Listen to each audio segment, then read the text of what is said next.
வணக்கம். நான் உங்களோட ஃபிசிக்ஸ் டீச்சர். 6ஆம் வகுப்பு இயற்பியல் பாடப்பகுதியில் நம்ம அளவீடுகள் பற்றி பார்த்துட்ருக்கோம். போன பாடப்பகுதியில் நம்ம பருமன்னா என்ன அப்படின்னு பார்த்தோம். பருமனின் அலகு என்ன அப்படின்னு பார்த்தோம். உங்களுக்கு ஞாபகம் இருக்கும்னு நினைக்கிறேன். பருமன் சமம் நீளம் இன்ட்டு அகலம் இன்ட்டு உயரம் பார்த்தோம். பருமனின் அலகு கனமீட்டர் அப்படின்னு பார்த்தோம் இல்லையா. இன்றைக்கி பாடப்பகுதியில் நம்ம ஒழுங்கற்ற வடிவம் கொண்ட பொருளினுடைய கன அளவை எவ்வாறு கண்டுபிடிக்கிறது அதை பற்றி பார்க்க போகிறோம்.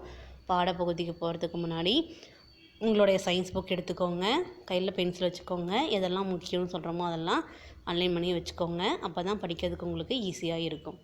இன்றைக்கி பாடப்பகுதிக்கு போகலாமா? ஒழுங்கற்ற திடப்பொருளின் பருமனை கண்டறிதல். ஒழுங்கற்ற திடப்பொருளின் பருமனை கண்டறிதல். ஒழுங்கான வடிவம் கொண்ட பொருளாக இருந்துச்சு அப்படின்னா நம்ம வாய்ப்பாடையோ இல்லை சூத்திரமோ பயன்படுத்தி நம்ம கண்டுபிடிக்கலாம்.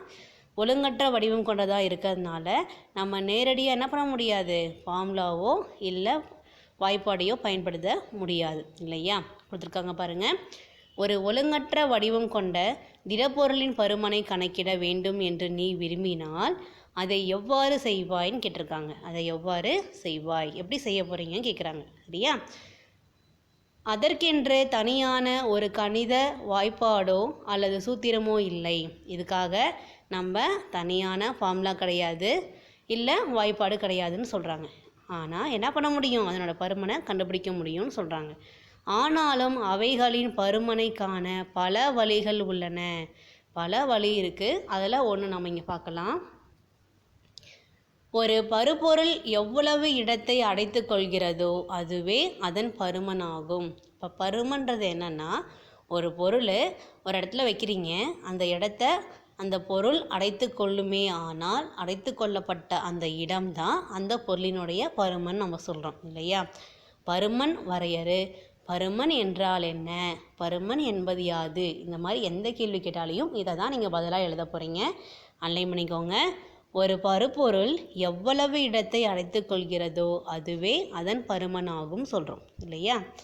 இப்பண்பினை பயன்படுத்தி நாம் கல் போன்ற ஒழுங்கற்ற வடிவம் கொண்ட திடப்பொருளின் பருமனை காண முடியும் அப்படின்னு சொல்கிறாங்க சரியா.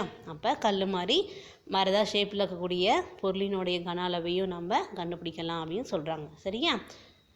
ஒரு ஒழுங்கற்ற வடிவம் கொண்ட கல்லின் பருமனை காணல். அன்லைன் பண்ணிக்கோங்க. அளவுகள் குறிக்கப்பட்ட ஒரு உருளை வடிவ குவளையை 50 மில்லிமீட்டர் அளவு வரை நீரால் நிரப்புக. ஒரு ஜாடி எடுத்துக்கிறீங்க, அந்த ஜாடியில் அளவுகள் குறிக்கப்பட்ட ஒரு உருளை வடிவ குவளை இருக்கக்கூடிய ஒரு ஜாடி மாதிரி எடுத்துக்காங்க இல்லையா. அதில் எவ்வளோ அளவு நம்ம தண்ணி ஊற்றணும், 50 மில்லி லிட்டர் அளவு வரை நீரால் நிரப்பணும். கன அளவு காண வேண்டிய கல்லினை ஒரு நூலில் கட்டி அளவு ஜாடியில் உள்ள நீரினுள் அடிமட்டம் வரை மெதுவாக விடவும். டப்புன்னு விட்டோம் அப்படின்னா அது கண்ணாடி இல்லையா, அதனால் என்ன சொல்லியிருக்காங்க, மெதுவாக கல்லை என்ன பண்ண சொல்லியிருக்காங்க, நூலாக கட்டி மெதுவாக அதனோட அடிமட்டம் வரை விடுங்க அப்படின்னு சொல்கிறாங்க சரியா. விடும்போது அங்கே என்ன ஆகுதுன்னு பார்த்தோம்னா, கல் நீரினுள் மெல்ல மூழ்கும் போது ஜாடியின் நீர்மட்டம் உயரும். அப்போ என்ன ஆகுது, அதனுடைய நீரினுடைய அளவு என்ன ஆகிட்டே இருக்குது, உயர்ந்துக்கிட்டே வருது இல்லையா.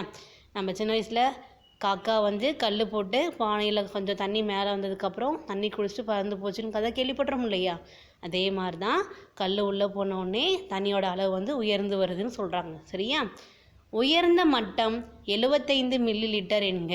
இப்போ ஏன் தண்ணி உயர்ந்திருக்கு அப்படின்னு சொல்லிட்டு பார்த்தோம் அப்படின்னா, நீரானது கல்லை என்ன பண்ணியிருக்கு, இடப்பெயர்ச்சி செஞ்சுருக்குன்னு சொல்கிறாங்க சரியா. கொடுத்துருக்காங்க பாருங்கள். நீர் மட்டம் ஏன் உயர்கிறது அப்படின்னு பார்த்தோம்னா, அன்லைன் பண்ணிக்கோங்க. கல்லானது நீரை இடப்பெயர்ச்சி செய்வதே உள்ளே செல்கிறது, அந்த இடப்பெயர்ச்சி செஞ்சுக்கிட்டு தான் உள்ளே போகுது சரியா. இது நீர் மட்டம் உயர காரணமாகிறதுன்னு சொல்கிறாங்க சரியா. இவ்வாறு இடப்பெயர்ச்சி செய்யப்பட்ட நீரின் பருமனே கல்லின் பருமனாகும். அப்போ தண்ணி எந்த அளவுக்கு நம்மளுக்கு இடப்பெயர்ச்சி செஞ்சுருக்கோ அந்த அளவு தான் கல்லினுடைய பருமன் அப்படின்னு சொன்னோம் இல்லையா. இதுவே நீரின் இடப்பெயர்ச்சி முறையாகும். இந்த முறைக்கு என்ன பேர் சொல்கிறாங்க, நீரின் இடப்பெயர்ச்சி முறைன்னு சொல்கிறாங்க சரியா. இப்போ அன்லைன் பண்ணிக்கோங்க பார்க்கலாம். குவளையில் ஆரம்ப நீர்மட்டம் எவ்வளோ இருந்தது, 50 மில்லி லிட்டர். கல் நீரினுள் மூழ்கிய பின் நீர்மட்டம் எவ்வளவு இருக்குது, 75 மில்லி லிட்டர். ஆகவே கல்லின் பருமன் 75 milli litre minus 50 milli litre சமம் 25 மில்லி லிட்டர். இப்போ 75லேருந்து 50 போச்சுன்னா எவ்வளவு? 25 மில்லி லிட்டர். சரியா? அப்போ இதில் என்ன சொல்லலாம் அப்படின்னு பார்த்தோம்னா, ஆன்லைன் பண்ணிக்கோங்க, 1 மார்க்கில் கேட்பாங்க. 1 மில்லி லிட்டர் சமம் 1 கன சென்டிமீட்டர் சொல்கிறாங்க இல்லையா? 1 மில்லி மீட்டர் எதுக்கு சமமாக இருக்குன்றாங்க? 1 கன சென்டிமீட்டருக்கு சமமாக இருக்குன்னு சொல்கிறாங்க இல்லையா? அப்போ 25 மில்லி லிட்டர் சமம் 25 கன சென்டிமீட்டர் சொல்லலாமா? அன்லைன் பண்ணிக்கோங்க. 25 கன சென்டிமீட்டர் என்பது கல்லின் பருமனாகும் சொல்கிறாங்க. ஓகேவா? இது முக்கியமானது, அன்லைன் பண்ணி வச்சுக்கோங்க. அடுத்து பார்க்கலாமா? இப்போ திரவத்தின் பருமன் பார்த்தோம். இப்போ எதை பற்றி பார்க்க போகிறோம்? வாயுவின் பருமன் பற்றி பார்க்க போகிறோம். ஓகேவா? அன்லைன் பண்ணிக்கோங்க. வாயுவின் பருமனையும் நம்மால் கணக்கிட இயலும். இப்போ எப்படி திடப்பொருள் கண்டுபிடிச்சோம், அதே மாதிரி திரவ பொருள் கண்டுபிடிச்சோம், அதே மாதிரி வாயுவினுடைய பருமனையும் நம்மளால் கண்டுபிடிக்கலாம் அப்படின்னு சொல்கிறாங்க. சரியா? வாயுக்கள் தான் அடைத்து வைக்கப்பட்ட கொள்கலனின் முழு கொள்ளளவையும் அடைத்து கொள்ளும் திறன் கொண்டவை. இப்போ கொஞ்சமாக ஒரு பாட்டிலில் நீங்கள் காற்று நிரப்புனீங்கன்னா கூட அந்த காற்றானது அந்த பாட்டில் ஃபுல்லாகவே என்ன ஆகிடும்? நம்மளுக்கு நிறைஞ்சிக்கும்னு சொல்கிறாங்க. சரியா? அன்லைன் பண்ணிக்கோங்க. அதிக கொள்ளளவு கொண்ட கலனில் உள்ள வாயுவை அதிக அழுத்தத்தை கொடுத்து சிறிய கொள்ளளவு கொண்ட கலனினுள் அடைக்கலாம். இப்போ அதிகமாக ப்ரெஷர் கொடுத்தோம் அப்படின்னா கம்மியாக இருக்கக்கூடிய பாட்டிலில் கூட நம்ம என்ன பண்ண முடியும்? அந்த காற்றை அடைக்க முடியும்னு சொல்கிறாங்க. சரியா? இதுக்கு உதாரணம் பாருங்கள், கொடுத்துருக்காங்க. வீட்டின் சமையல் எரிவாயு அவ்வாறே உருளையில் அடைக்கப்படுகிறது அப்படின்னு சொல்கிறாங்க. சரியா? அலை பண்ணி வச்சுக்கோங்க.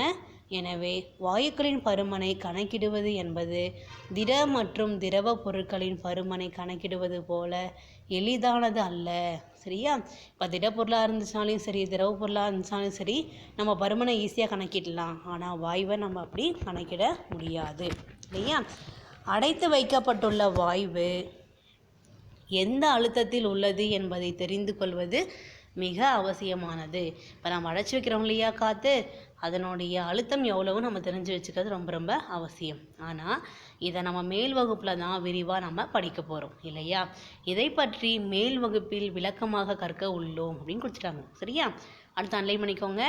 திடப்பொருட்களின் பருமன் அதனுடைய எஸ்ஐ அலகு பற்றி நம்ம பார்க்கலாம். திடப்பொருளின் பருமன் எஸ்ஐ அலகு முறையில் கனமீட்டர் அல்லது மீட்டர் பவர் 3 ஆகும். அன்லைன் பண்ணிக்கோங்க. திடப்பொருளின் பருமன் எஸ்ஐ அலகு முறையில் நம்ம எப்படி குறிக்கலாம்? கனமீட்டர்னு குறிக்கலாம், இல்லைன்னா மீட்டர் பவர் 3ன்னு குறிக்கலாம். சரியா? அடுத்து அன்லைன் பண்ணிக்கோங்க. திரவங்களும் வாயுக்களும் பொதுவாக லிட்டரில் அளவிடப்படுகிறது.